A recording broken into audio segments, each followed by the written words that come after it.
Greetings students, beta class 7. We have completed chapter 3 of geography, that is our changing earth. Now we are going to start its question answers. So let's start. The first question is, why do the plates move? So the movement of we have discussed in the chapter that the plates move due to the movement of molten magma in the interior of the earth. So let's start the answer. The movement of molten magma inside the earth results in the movement of plates.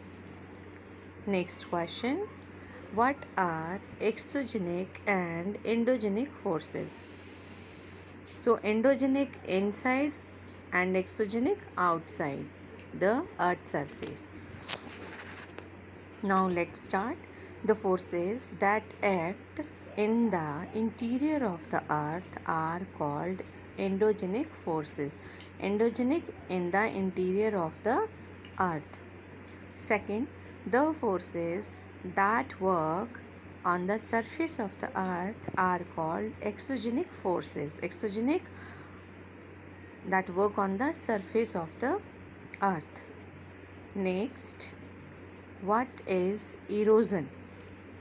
So see, erosion is defined as the wearing away of landscape by different agents like water, wind and ice. So what is erosion?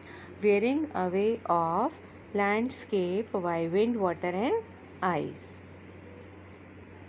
Means breaking of rocks on that surface. Next is, how are floodplains formed? So when the river overflows its banks, it results in the flooding of the surrounding areas. When it floods, it deposits a layer of fine soil and other material called sediments, thus forming a fertile layer of soil called floodplains. So the floodplains are formed due to the floods. Okay, when the river overflows its banks, it enters the surrounding areas and deposits sand, silt and other material in the surrounding areas, and that leads to the formation of flood plains. What are sand dunes? So a very simple define, sand dunes are the hill-like structures of sand. Next, how are beaches formed? Beaches, these are depositional feature of the sea. The sea waves deposit sediments along the seashore. This results in the formation of beaches. I think this is clear. Next, oxbow. What are the oxbow lakes?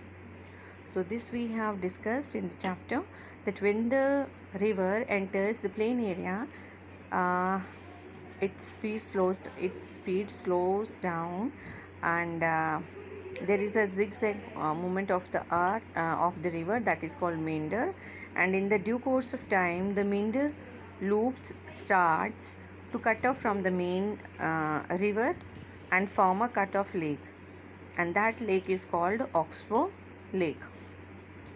I think this is understood. We have discussed this in classroom also. Next, I think all the question answers clear to everyone.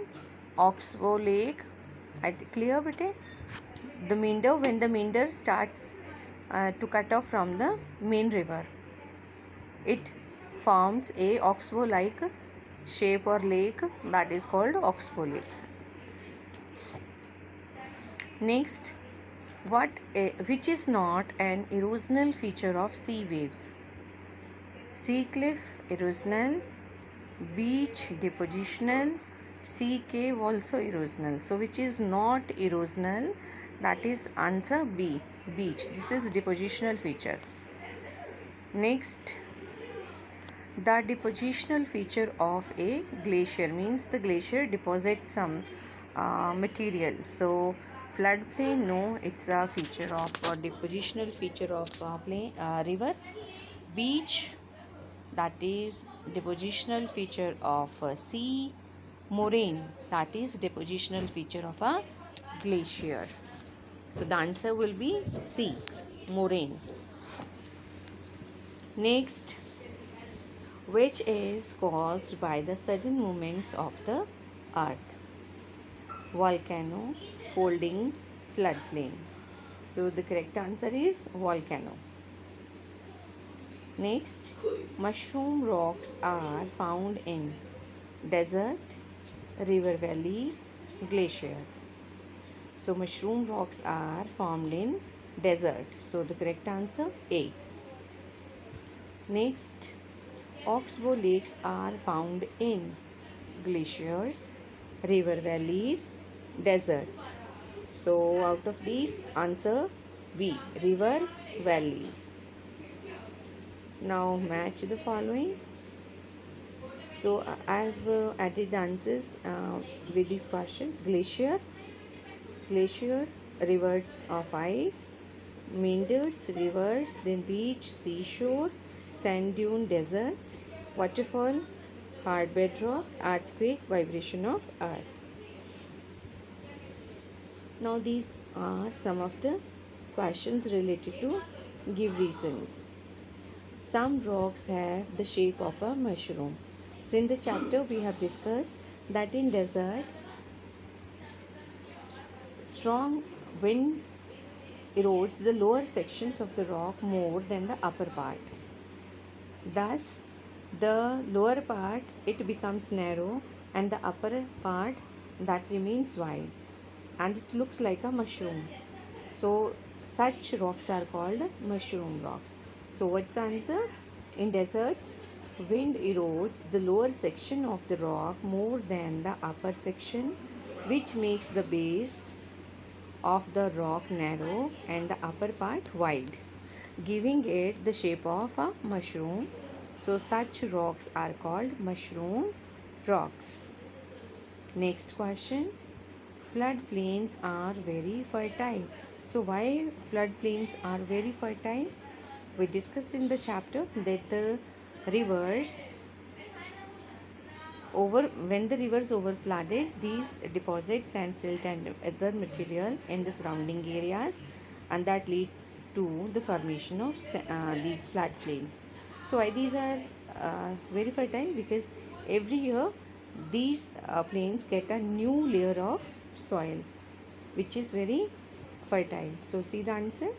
Floodplains are very fertile because at times when river water overflows, it results in the flooding of the neighboring areas. This deposits a layer of fine soil and other sediments at the banks of the river, which leads to fertile floodplains. Next, sea caves are turned into stacks. This also we have discussed in the chapter. When the cavities in the sea caves become bigger and bigger, the roof of the caves are the roof of the cave left over which form sea arcs. That is also the roof that also breaks down. Then only there is in the due course or due to this erosion, the roof also vanishes or eroded away by the sea waves, and only wall-like structures are left, and these structures are called sea stacks. Next, buildings collapse due to the earthquake. So this is the last question. So we discussed in the chapter that when the lithospheric plates move, the surface of the earth starts vibrating, and due to this vibration in the earth surface, the building starts collapsing. So this is the answer. Let's see. When the lithospheric plates move, The surface of the earth vibrates, and then these vibrations travel outwards from the epicenter in the form of waves, which leads to sudden movement and results in the collapse of buildings. Students, this is all for the exercise of chapter 3 of geography. So if you have any question, any query, any ambiguity, you can discuss with me in the class. Have a great day.